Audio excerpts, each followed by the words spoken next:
Hello, everybody. Welcome to A Little Bit More podcast with Pastor Kevin / today with Pastor Connor. Yeah, You've welcome. done a great job leading us through this last series, man. I've thoroughly enjoyed your teaching. I love, I've heard these stories a lot, and you're still bringing out new things to me, and I'm like, yeah. So great job. I'm glad. I know you put a ton of work, ton of prep into this, and the title of this podcast is A Little Bit More. Yeah. So lay it on us, bro. Yeah, well, I'm glad it's been beneficial. I hope it's been beneficial for everyone at home too. It's all things that I'm still actively learning. This sermon series has been just as much for me as probably even more so for me than it has been for everyone else. This is all stuff that I've learned before, maybe had to relearn. Pretty much every corner of my life was upended and rearranged in the past year. So yeah. I've had to relearn all my, old rhythms. I had to relearn them in a new way. So it's just been a really good time to reorient myself towards what is this about? Why am I doing it? Why is Sabbath structured into my week? I hope it's been helpful for you guys too. So this past Sunday, we were in the New Testament for the first time in the series, which hopefully was encouraging to see the threads continue all the way through Scripture. Ties together. Yeah, it's all one story. We looked at two stories of Jesus that Mark put side by side, and he does that to commentary. What is Sabbath? How does Jesus interpret this? How does Jesus practice this? So that we can figure out what this means for us. And so Mark really hits the contrast in those two stories between how Jesus saw and understood Sabbath and how the religious leaders of his day saw and understood Sabbath. And they had the opposite problem that we have. We don't practice Sabbath at all. Yeah. They practiced it I shouldn't say that so generally. Some of us do. Yes, but you're right. Overall, for the most part, we don't. It's something people forget about or don't intentionally plan into their week. Right. Or it's taken on a shape that's inconsistent with what it's supposed to be. Mm-hmm. It's just, a day off, or it's I Sabbathed by going to church on Sunday, and that was my Sabbath. Yeah. That's not like a good thing to do on your Sabbath, but that's not the whole thing. Yeah. You're part of the way there. You're not the whole way there. But those guys took it a whole other level of legality and obligation and judgment. Yes, yeah. And the irony, I think, is that they were working 1 billion times harder than Jesus was on Sabbath. His disciples picked some grain, and they were ready they came unglued on Jesus. About that on the Sabbath. They were acting as the Sabbath police, the law enforcers on a day that they should have been resting and delighting in the new creation that's yet to come, here and now and not yet. And then again, the second story, Jesus is in the synagogue and they have a trap set for him. Mm-hmm. They have a man with a shriveled hand there, and they're like, we're going to see if Jesus heals. That's crazy when you think about the backstory of that. Like, they literally set a trap. They had a trap what the for him heck? on the Sabbath. What are they doing? And it's so interesting. Earlier, if we had read the whole narrative, earlier in the Gospel of Mark, Jesus has already declared his authority. The story right before these two Sabbath stories is of the paralyzed man being lowered on a mat through the roof, and Jesus forgives his sins and heals him. So the Pharisees already have his ability to heal someone is not in question here at all. Been there, done that. So they're waiting to see not if he can heal, if he will heal on the Sabbath. Yeah. And that's going to be the problem for them. But he makes a huge public scene. Yeah. He has the guys stand up. So the synagogue... and he gives them a chance beforehand to sort of get out of it. And they're right. They remained silent and said, do it, Are there any restrictions on doing good? Should I only do good 6 days of the week and not 7? Yeah. What's this about? And you wonder in that whole conversation when in their minds they're like, oh shoot, I think probably right there. Got us. I think probably right there. But it didn't stop them from going out and plotting his death with the Herodians. Yeah. So it's just a really, like, Mark is not shy about setting up the contrast between how Jesus saw and practiced Sabbath and how the Pharisees saw and practiced Sabbath, and getting to the heart of what this is. This is way more than, this isn't supposed to be some burden, buried under restrictions. We can't do anything. We can't even speak. Jesus spoke and the man was healed. We can't do anything on the Sabbath. That's not the point. Yeah. Jesus gets right to the heart of the issue. This is about life and new creation, restoration. And we as a church need to continually remind people about this, because there's a movement decades ago where it became very legalistic in the church world about what you were allowed to and not allowed to do. I mean, and that's thousands of years after this was written. It still continues to be a topic that we have to talk about. So absolutely. So continued thanks for you bringing this attention, because it's important and we can't ignore it. And it's literally commanded to do. So it's not something we can just brush aside and say, hey, it's really not that important for my culture today. No, we got to do it. It's because Jesus loves us and wants to give us this beautiful gift. And so, okay, who are we to say, no, I'm too busy for Sabbath? Yeah. And I think the have to is even part of the problem with that the Pharisees had.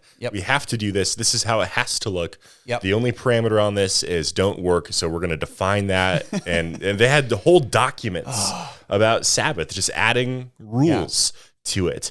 And the higher up in the religious authority culture you were, the more rigid the rules were. You couldn't, if you were a Pharisee or a rabbi, you couldn't tie a knot on the Sabbath that couldn't be untied with one hand. So you see the problem, right? Yeah. So it's not a have to. Yeah. Sabbath isn't just something we have to do. It's something we get to do. It's a treasure. Sabbath was made for man, not man for the Sabbath. Just like food. That's a mic drop line in that scripture. Oh my word. I love it. It's so good. Yeah. So Jesus gets right to the heart of it. This is we've missed it. We've missed the forest for the trees. And in our culture, we've overcorrected. Well, if it's not something I have to do, then I'm not going to do it because I don't want to fall into the trap of legalism. Well, then we still miss the point, right? Because we're missing the freedom and life that comes with Sabbath, that we're intended to experience the new creation as if it's fully arrived here and now once a week. It's reorienting and refocusing. That the Sabbath should inform how we work and engage the rest of the week. Yeah, that's good. And if we're not doing it, then we're not reorienting. We're not re-engaging with the new creation. We lose sight of what this is all about. Yeah. And we missed the point the opposite way. Yeah, you're really saying, God, I'm busier than you. Yeah. I know you took a Sabbath, but I have way more to do. Have you seen my list? Right. And we got to realize too, like in that culture, it's different for us to Sabbath. Like if I take a day off, I still eat. I can go to the grocery store and, my paycheck comes the same either way. Like I can take a day off and I'll be okay. For them, these guys are farmers. Like they live off the land. You take a day off that you're not harvesting, you're not tending to your field, you're not, your workers aren't working, you're not pushing your cattle and like you could die. Yeah. I mean, that's the part I think we missed today. Like, that's the trust level that you have in God by showing that you will Sabbath no matter what. Exactly. I trust you, God. Exactly. And that's the whole point that I've been trying to get at. That's why we started in week 1 in the story of Cain, learning about how we don't actually trust God. And Sabbath is the undoing of that. Yeah. It's to say, okay, I am going to force myself to trust you by not doing all the things that I think I need to be doing right now because I'm this important guy. I'm not. Yeah. Neither are you. We'll both die someday, and this church will still exist. The kingdom of heaven is still going to come with or without us. Yeah, thank the Lord. We're not that important. Neither are you. be free. Yeah, be free by that. So we closed on Sunday, and hopefully this is helpful for people. I don't know if it was or not. I just gave some real practical. It's helpful for me. I'm a very practical thinker. Yeah. So that was huge for, And I tried to be clear, like the tips and suggestions I gave weren't from the Bible. These aren't things that you have to do. If you're going to do Sabbath right, you have to do these things. That wasn't my heart. It's not from the Bible. They didn't have smartphones in the Bible. They didn't have television.